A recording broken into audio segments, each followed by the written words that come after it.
விஜய் அவர்களை நம்பி தற்போது காங்கிரஸ் நடுத்தருவில் நிற்கிறதா? டெக்னிக்கலி விர்ச்சுவலி என்கிற கேள்வி இப்போது பேசுபொருளாக மாறி இருக்கிறது.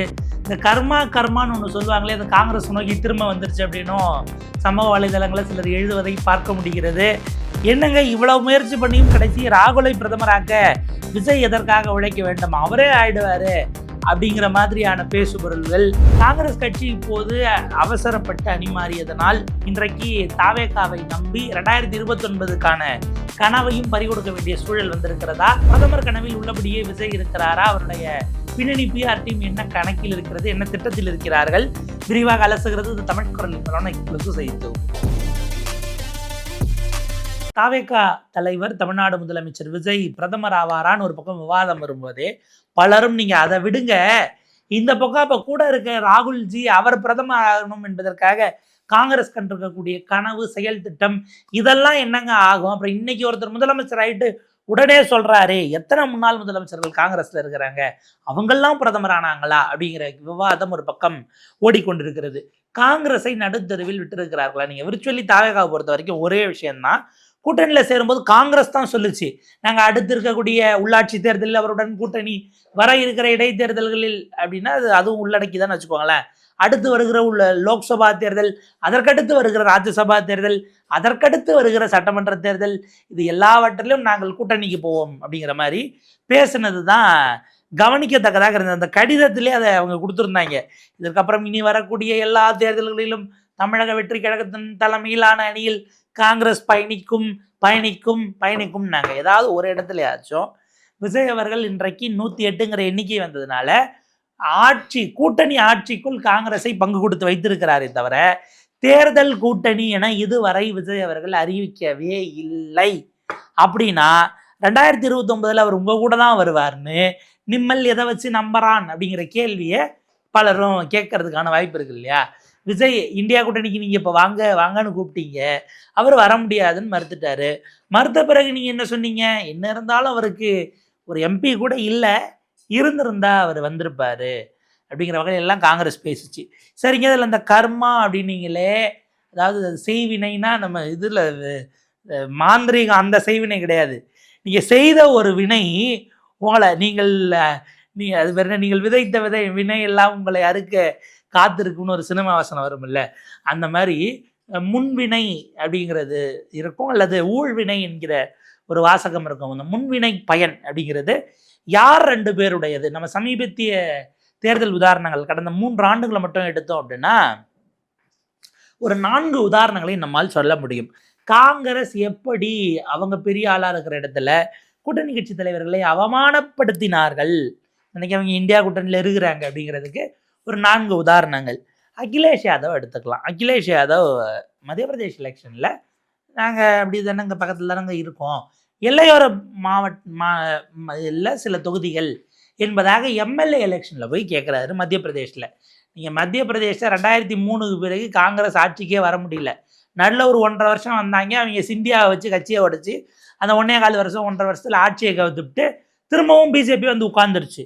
அப்போ ஏறத்தாழ ஒரு 18 வருஷம் நீங்கள் வனவாசத்தில் இருந்துருக்கிறீங்க, அங்கே ஜெயிக்கணும், எல்லாரையும் உள்ளே கொண்டு வரணும்னு யோசிக்கிறதுக்கு பதிலாக அகிலேஷ் யாதவை கமல்நாத் அவர்கள் நினைக்கிற அவமானப்படுத்தி வெளியேற்றினார். ரொம்ப கொச்சையாக சில வார்த்தைகளை சொல்லி, அகிலேஷ் நீலாம் என்ன எங்களை ஜெயிக்க வைக்கிறீங்களா, அதெல்லாம் கொடுக்க முடியாது, அதெல்லாம் கிட்ட சேராதீங்கன்ற மாதிரி ஒரு ப்ரெஸ் பைட்லேயே வச்சு போகிற போக்கில் கேஷுவலாக அவமானப்படுத்தி அகிலேஷ் யாதவை அவர்கள் வெளியேற்றினார்கள். அதே மாதிரியான சம்பவம் அதற்கு பிறகு 2023 நடந்த 5 மாநில தேர்தல் வச்சுக்கோங்களேன், ராஜஸ்தான், சத்தீஸ்கர், மத்திய பிரதேசம், தெலங்கானா, அப்புறம் இன்னொரு மாநிலம். ஸோ அது முடிஞ்சு இதுக்கு அடுத்தது இதே அகிலேஷை இன்னொரு இடத்தில் காங்கிரஸ் அவமானப்படுத்தியது. அந்த அகிலேஷ் யாதவ் அவர்கள் அவமானப்படுத்திய மாநிலம் மகாராஷ்டிரா. இத்தனைக்கும் உத்தவ் தாக்கரேவோட அகிலேஷ் நல்ல ரேப்போல தான் இருக்கிறாரு. நீங்கள் உத்தவ் தாக்கரே காங்கிரஸ் தேசியவாத காங்கிரஸ் கூட்டணியில் அகிலேஷை அவமானப்படுத்தி அதெல்லாம் சீட்டு கொடுக்க முடியாதுன்னுட்டு அவர் அங்கே இருந்த சில தலித் பார்ட்டிஸோட இணைஞ்சு மகாராஷ்டிராவில் சில தொகுதிகளில் அகிலேஷ் யாதவ் போட்டிட்டார். அப்போ நீங்கள் அகிலேஷ் யாதவை எப்படி அன்னைக்கு கூட்டணிக்குள்ளே இருந்து நம்பி வந்தவரை நடுத்தருவில் விட்டீங்களோ, அகிலேஷ் பழி வாங்க வரான்னு தெரியாது, உங்களை நடுத்தருவில் விஜய் விட போகிறார் என்கிற ஒரு பார்வை ஒரு பக்கம். இன்னொரு பக்கம் ஹேமந்த் சோரன், நீங்கள் அகிலேஷ் யாதவாச்சும் எதிர்கட்சியாக இருந்து கூட்டணியில் இருக்கிறார், ஹேமந்த் சோரன் அவருடைய கேபினெட்ல உங்களுக்கு அங்கம் கொடுத்து கூட்டணி அரசாகவே நடத்தி கொண்டிருக்கிறார். இது செகண்ட் டேர்ம் கூட்டணி அரசு. அந்த ஹேமந்த் சோரனை 2 முறை அவமானப்படுத்தியது காங்கிரசினுடைய பேராசையின் காரணமாக 2 ஸ்டேட்ல அவமானப்படுத்தப்பட்டார் ஹேமந்த் சோரன். அப்போ அது திரும்ப நடக்கணும் இல்லை? முதல்ல நடந்தது பீகார் எலெக்ஷன். பீகார்ல இருந்து தான் ஜார்க்கண்டை பிரிக்கிறாங்க. பிரித்தா இங்கே இருக்க கட்சிகள் அங்கேயும் ப்ரெசன்ஸ் இருக்கும், அங்கே இருக்க கட்சிகள் இங்கேயும் அந்த குறைந்தபட்ச ப்ரெசன்ஸுங்கிறது இருக்கும். அந்த எல்லைப்புற மாவட்டங்களில் அவங்களுக்கு ஒரு அளவுக்கான செல்வாக்குகள் சில தொகுதிகளில் இருக்கும். நீங்கள் அதுக்கு முன்பாக நடந்த முந்தின ஆண்டு ஜார்க்கண்டில் எலெக்ஷன் நடக்குது. ஹேமந்த் சோரன் சீட்டை பிரித்து கொடுத்து தேஜஸ்வி யாதவுக்கு 3 பேரை என்னமோ ஜெயிக்கிறாங்க. அதில் ஒருத்தர் அமைச்சராக வேற வச்சிருக்கிறாரு. பேச்சுவார்த்தை பீகாரில் நடக்குது. தேஜஸ்வி கிட்ட காங்கிரஸ் சண்டை போட்டு ஒன்றும் இல்லாமல் அதை உடச்சி முதலமைச்சர் வேட்பாளர்னு சொல்ல முடியாதுன்னு கடைசியில் பேச்சுவார்த்தையை நான் நடத்த தயாராக இல்லைன்னு சொன்ன பிறகு அவமானப்படுத்தப்பட்டு நான் அந்த தேர்தலையே எங்கள் கட்சி புறக்கணிக்கிறது, நீங்கள் யாராவது நின்றுட்டு போங்கன்னு தேஜஸ்வி யாதவும் காங்கிரஸும் போட்டுக்கிட்ட சண்டையில் ஹேமந்த் சோரன் வெளியேறுகிறார். அதற்கு 2 மாதத்துக்கு முன்னாடி இந்த ஓட்சோர் யாத்திரான்னு இவங்க பீகாரில் விட்டாங்க இல்லை, இங்கேருந்து ஸ்டாலின் எல்லாம் போனார்ல, அந்த யாத்திரையில் போய் ஹேமந்த் சோரன் உட்கார்ந்து இருந்து வெயிலில் வாடி வதங்கி அவர் அங்கே பேசி இவ்வளவும் உங்களுக்கு பங்களிப்பு செய்து வரை அவமானப்படுத்துறீங்க. அடுத்த கட்டமாக இப்போ நடந்த தமிழ்நாடோடு சேர்த்து நடந்த அஸ்ஸாம் தேர்தலில் ஹேமந்த் சோரன் அவர் கேட்டது ஒரு 10 தொகுதிகள் கொடுங்க அப்படிங்கிறது தான் அவர் கேட்டது. ட்ரைபல் அங்கே சரிவாக இருக்கக்கூடிய பகுதியில் நான் நிற்கிறேன் என்னும்போது அவரை மறுபடியும் அங்கே இங்கே நம்முடைய இவங்கள்லாம் இருக்கிறாங்க, இதற்கு முன்பாக அங்கே முதலமைச்சராக இருந்த அவங்களுடைய குடும்பம் எல்லாம் இருக்குது காங்கிரஸில். இவங்க என்ன பேசினாங்கன்னா ஹேமந்த் சோரனை மீண்டும் அவமானப்படுத்தி அஸ்ஸாமிலிருந்து வெளியேற்றினார்கள்.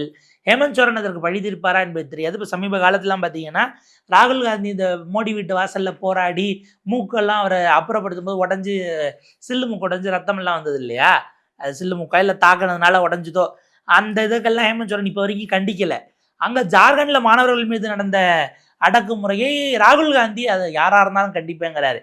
கேபினெட்டுக்குள்ளே இருக்காங்க, எப்போ வெளியில் அனுப்பலாங்கிற எண்ணத்தில் அங்கே ஓடிக்கிட்டு இருக்கு. நடுவில் மாற்றி ஓட்டு போட்டு கிராஸ் ஓட்டிங் ஆனதெல்லாம் நம்ம பார்த்தோம் ராஜ்யசபா எலெக்ஷனில். ஸோ அது அங்கே ஒரு பெரும் குழப்பம் ஓடிக்கிட்டு இருக்கு. எனவே நீங்கள் அகிலேஷுக்கு என்ன செய்தீர்களோ, ஹேமந்த் சோரனுக்கு என்னதை செய்தீர்களோ அதை உங்களுக்கு விஜய் செய்து காங்கிரஸை நடுத்தருவில் நிப்பாட்ட போகிறாரா என்கிற கேள்வி தான் இப்போ அரசியல் வட்டாரத்தில் ஒரு சுவாரஸ்யத்தை கிளப்பி இருக்கிறது. காங்கிரஸ் அப்படியே எலெக்ஷன் ரிசல்ட் முடிஞ்ச அடுத்த நாள் சொல்லாமல் கொள்ளாமல் கிளம்பி போனதுக்கு 2029 தேர்தலில் சொல்லாமல் கொள்ளாமல் நான் தனியாக நிற்கிறேன், நான் தான் பிரதமர் வேட்பாளர்னு விஜய் அறிவிச்சா நிம்மல் நிலைமை என்ன ஆகும் அப்படிங்கிற மாதிரி தான் மேலிட பொறுப்பாளர்கள்ட்ட இங்கே இருக்கக்கூடிய தலைவர்கள் அப்படியே முன்ன பின்ன பேசிக்கிட்டு இருக்காங்கங்கிறது ஒரு பக்கம் செய்தியாக ஓடிக்கிட்டு இருக்கு. இப்போ நம்ம இதில் கவனிக்க வேண்டியது அடிக்கோடிட்டு தாவேகா தரப்பில் அவங்க பேசுகிறதெல்லாம் கேட்டோம்னா நம்மளால் அப்படி மிரண்டு பார்க்கக்கூடிய நிலையில தான் இருக்குது. என்ன சொல்கிறாங்க, இன்றைக்கு அவர் முதலமைச்சர், ஆமாம் இன்றைக்கி முதலமைச்சர், நாளை பிரதமர், ரைட்டு, நாளை கழிச்சு பார்த்தீங்கன்னா சாட்டர்டே சண்டே வந்துட்டு அந்த 2 நாள் லீவு, சரி ஓகே. அதுக்கடுத்து திங்கட்கிழமை அமெரிக்க ஜனாதிபதி, அப்புறம் செவ்வாய்க்கிழமை ஐநா சபையினுடைய பொதுச் செயலாளர் ஆகக்கூடாதா? ஒரு தமிழர், ஒரு வெள்ளிக்கிழமையில் வேட்டி கட்டுகிற தமிழர், மற்ற நாளில் கோட்டு போடுகிற தமிழர் ஒரு பிரதமராக ஆகக்கூடாதா? அமெரிக்க ஜனாதிபதி ஆகக்கூடாதா? ஐநா சபையினுடைய நான் ஸ்கூல் படித்த காலத்தில் பான் கி மூன்னாங்க, அண்டோனியோ குட்ரஸ் இருக்கிறாரா என்னன்னு தெரியல, யாருன்னே நமக்கு ஐநா சபை ஆள் தெரியல. பட் இப்படி ஒரு ஆறா கொண்ட ஒரு தமிழர் அப்படின்னு போகக்கூடாதா? நீங்கள் பார்த்தீங்கன்னா நம்ம நட்பு சக்தி விர்ச்சுவல் வாரியர்ஸ்க்கு வைபை கொடுத்துட்டு எதிர்கட்சிக்கு பிளாஸ்டை கொடுக்குறதெல்லாம் அங்கே கேள்விப்பட்டதே கிடையாது. இதில் ஆக்சுவலாக நேற்றைக்கு ஒரு விவாதத்தில் பேசிகிட்டு இருக்கும்போது தான் டெல்லியில் செய்தியாளராக இருந்த இன்னொரு தோழர், ஒரு ஊடகவியலாளர், அவர் பதிவு பண்ணிக்கிட்டாரு. அவர் சொன்ன பிறகு தான் எனக்கு தெரியும். என்ன, நான் அவர்கிட்ட என்ன கேட்டேன், அது ஆன் ஏரில் கேட்டது தான். ஏன் சார் இப்போ இங்கே தமிழ்நாட்டில் கேட்ட மாதிரி எங்கேயாவது டெல்லியில் கேட்டிருக்காங்களா? பின்னாடி உட்காந்துருக்க யாராவது ஒரு எம்எல்ஏ அல்லது எம்பி எழுந்து மோடிஜி முகத்தை பார்க்க முடியல, சைடில் ப்ரொஜெக்டர் கட்டுங்கன்னு கேட்டாங்களா? ஏன்னா ஒரு ஆறா முன்னாடி இருந்தும் பார்க்க முடியலைன்னா அந்த எம்எல்ஏக்கு மனசுக்குள்ள அது மட்டும்தான் ஓடும் அப்படின்னும் போது அவர் என்ன சொன்னார், டெல்லியில் ஆக்சுவலாக சைடில் ஸ்க்ரீன் இருக்கும், ஃப்ரண்ட் ரோ என்னுடைய 2 சைடில் இருக்கிறவங்களையும் 2 சைடும் அவங்க அந்த டிவி ஃபார்மேட்டில் வச்சு ஃபேஸ் க்ளோஸுங்கிறது இருக்கும் அப்படின்னாரு. எனக்கு அப்புறம் தான் தோணுச்சு, அதாவது முதலமைச்சர் விஜயே இங்கே இனிமேல் வைக்கணும்னா ஸ்க்ரீனை புதுசாக கட்டணும், ஸ்க்ரீன் இருக்கிற இடத்துக்கே அவரை கொண்டு போய் உட்கார வச்சுட்டா அப்படின்னுட்டு அப்புறம் தான் யோசிச்சிருப்பாங்க போல இருக்கு. உட்கார வச்சுட்டு அங்கே ஏற்கனவே டிவி இருக்குன்னும் போது உட்காந்துட்டா ஒரு முகத்தை சைடில் எப்படி திரும்பி பார்த்துக்கிட்டு இவங்கெல்லாம் எம்பிக்கள். இதில் நம்மளாம் இவ்வளோ பேசிக்கிட்டு இருக்கோம். காங்கிரஸுக்கு ஒரு பெரிய அதிர்ச்சியை ரிக்கி ரத்தன் பண்டிட் வெற்றிவேல் அவர்கள் ஆஸ்தான ஜோதிடராக இருந்தார். இப்போ ஆஸ்தான ஜோதிடராக இருக்காரான்னு தெரியல. அவர் ஒரு பெரிய அதிர்ச்சிக்குரிய தகவலை செஞ்சிருக்கிறார். அதாவது நம்ம இவ்வளோ நாள் வந்து விஜய் முதலமைச்சர் ஆவாரா, எலெக்ஷனில் நிற்பாரான்னு பேசிகிட்டு இருக்கோம். அவர் மண்டல வாரியாக சர்வே ரிசல்ட்டே விட ஆரம்பிச்சிருக்காரு ரிக்கி ரத்தன் பண்டிட். நான் அந்த நியூஸ் கார்டை பகிர்றேன். இந்த ஹிந்து தமிழ் திசையில் நேற்று மாலை இது வெளியான ஒரு சுட சுட பிரேக்கிங் செய்தி என்னன்னா, அடுத்த பிரதமர் விஜய் 2029 தாவேகா தென் மாநிலங்களில் 60 எம்பிக்களை வெல்லும். அதாவது ஆந்திரா, தெலுங்கானா, கர்நாடகா, தமிழ்நாடு, கேரளா, புதுச்சேரி எல்லாத்தையும் சேர்த்திங்கன்னா 130 சீட் இருக்கும். நமக்கு இருக்கக்கூடியது ஒரு 39, பாண்டிச்சேரி 1 40, ஆந்திரா அங்கே 25, தெலுங்கானா 17, கர்நாடகா 28 ப்ளஸ் கேரளா 20 கூட்டினீங்கன்னா 130. இந்த 130ல் தாவேகா மட்டுமே 60 சீட்டு ஜெயிக்க போகுதுங்கிறாரு. அப்போ எவ்வளோ கண்டெஸ்ட் பண்ண போகிறீங்க? கூட்டணி சேர்த்தா சேராமலா இதெல்லாம் அப்புறம். இப்போ என்னென்னா ரிக்கி ரத்தன் பண்டிட் அவர்கள் பார்த்துட்டு இந்த உரிய இதெல்லாம் கணிச்சிட்டு சவுத் ஜோனுக்கு மட்டும்தான் விட்டுருக்கிறாரு. இன்னும் வந்து பார்த்தீங்கன்னா ஈஸ்டர்ன் இந்தியா இருக்குது, குஜராத்தில் தொடங்கி எப்படி பஞ்சாப் வரைக்கும் அந்த பக்கம். அப்புறம் மத்திய இந்தியா இருக்குது, பீமாரு ஸ்டேட்ஸ் இருக்குது. இது போக பார்த்தீங்கன்னா இந்த பக்கம் நார்த் ஈஸ்ட் வடகிழக்கு இருக்குது. இதுக்கெல்லாம் ரிக்கி ரத்தன் பண்ணிட்டு ஒரு இன்ஸ்டால்மெண்ட்டில் அவர் என்ன பண்ணுவாருன்னு, நீங்கள் சில சமயம் எலெக்ஷன்லாம் வருதுன்னா ஒரு மாதத்துக்கு முன்னாடி சர்வே ஆரம்பிச்சுருவாங்க. மாவட்ட வாரியாக நாங்கள் வந்து கள நிலவரத்தை போடுறோம்னு வாரம் போட்டு அப்படியே ஹைப் ஏற்றுவாங்கல்ல. அந்த மாதிரி ஒரு இப்போ தென் இந்தியாவில் 60 சீட்டில் தாவேகா ஜெயிக்கும் எம்பிக்கு அப்படின்னா, இன்னும் ஒவ்வொரு மண்டலமாக வரும்போது நீங்கள் கடைசியாக கூட்டினா 280 இவருக்கே வந்துருச்சுன்னா காங்கிரஸ்க்கு வேலை இல்லை. ரிக்கி ரத்தன் பண்டிட்டுடைய இந்த கணிப்புகள் எந்த அளவுக்கு போக போகுதுங்கிறத நம்ம பார்க்கணும். ஏன்னா அவர் பேரில் தான் பல அரசு திட்டங்கள் வைக்கிறாங்க. அது அவர் பேர்னால வைக்கிறாங்களா இல்லை இந்த ஸ்பெல்லிங்கே அப்படி வைக்கிறாங்களாங்கிறது தனி விவாதம். ஆனால் கேள்வி என்னென்னா, இப்போவே 60 அப்படிங்கிற இடத்துக்கு சவுத் இந்தியானா நமக்கு கேள்வி, ஒரே கேள்வி, கேரளாவில் இவர்கள் எந்த கூட்டணியில் இணைவார்கள்? எல்டிஎஃப்பில் இணைவாரா, யூடிஎஃப்பில் இணைவாரா? கேரளாவில் பாஜக வேற ஒரு அணி வச்சிருக்கு. அப்போ எல்டிஎஃப் யூடிஎஃப் 2 பேரையும் சேர்த்து வீழ்த்தனா இந்தியா கூட்டணி, முதல்ல கேரளாவில் இந்தியா கூட்டணிங்கிறது காங்கிரஸ் சிபிஎம்மே அப்படி இல்லைங்கிறத இடத்துக்கு தான் வருவாங்க. ஸோ அப்போ அங்கே போனால் விஜயினுடைய ரோல் என்னவா இருக்குங்கிறது அடுத்த கேள்வியாக இருக்குது. இது ஒரு சைடு. இன்னொரு பக்கம் நம்ம பார்க்கணுன்னா, அந்த இடத்துல விஜய் அவர்களுடைய இந்த ரீல்ஸினுடைய இம்பேக்ட் அதுவும் பெரிய அளவுக்கு காங்கிரஸை அசைத்து பார்த்திருக்கிறது. இந்த ரீல்ஸ் அப்படிங்கிறது நேரடியாக போகக்கூடிய மாநிலங்கள்னு பார்த்தா காங்கிரஸ் கால்கோல் பதித்திருக்க மாநிலம். இப்போ இன்றைக்கி ஒன்று வந்திருக்கு, அது ஹிந்திலெலாம் போச்சுன்னா இன்னும் பெரிய அளவுக்கு போகும். தமிழ்நாட்டிலே யாரோ ஒரு பாப்பா அவங்க கட்சியினுடைய அபிமானி அவங்க பேசுகிறாங்க, விஜய் அண்ணா தன்னுடைய சொந்த சொத்தை விற்று இது வரைக்கும் அவர் 1 ரூபா கூட இந்த 100 நாளாக கவர்மெண்ட் காசு வந்து செலவு பண்ணல.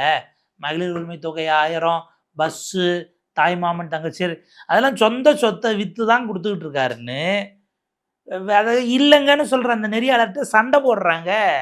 பப்ளிக் பைட்டில் இருக்கிற ஒரு பாப்பா, நம்ம இந்த வீடியோலாம் பார்க்குறோம். இதை சப்டைட்டில் போட்டு டிரான்ஸ்லேட் பண்ணி அங்கே அனுப்புனாங்கன்னா அதனுடைய இம்பேக்டை யோசிச்சு பாருங்கள்.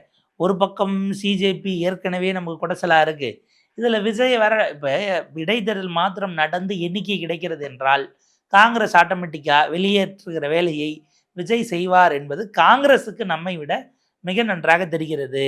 அவங்க அவசரப்பட்டோ இல்லை அது சரி தவறுங்கிறத தாண்டி ஒரு வேலையை செஞ்சுட்டாங்க.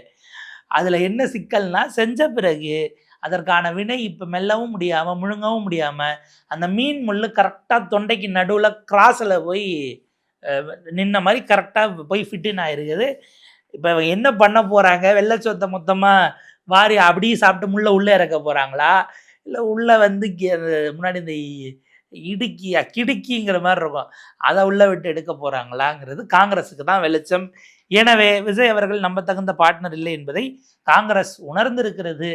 ஆனாலும் எதுவும் செய்ய முடியாத நிலையில் இருக்கிறது. பார்ப்போம் இது மேற்கொண்டு அரசியலாக எப்படி போகுதுங்கிறத பொறுத்திருந்து பார்ப்போம். இணைந்திருங்கள் தமிழ் குரலோடு.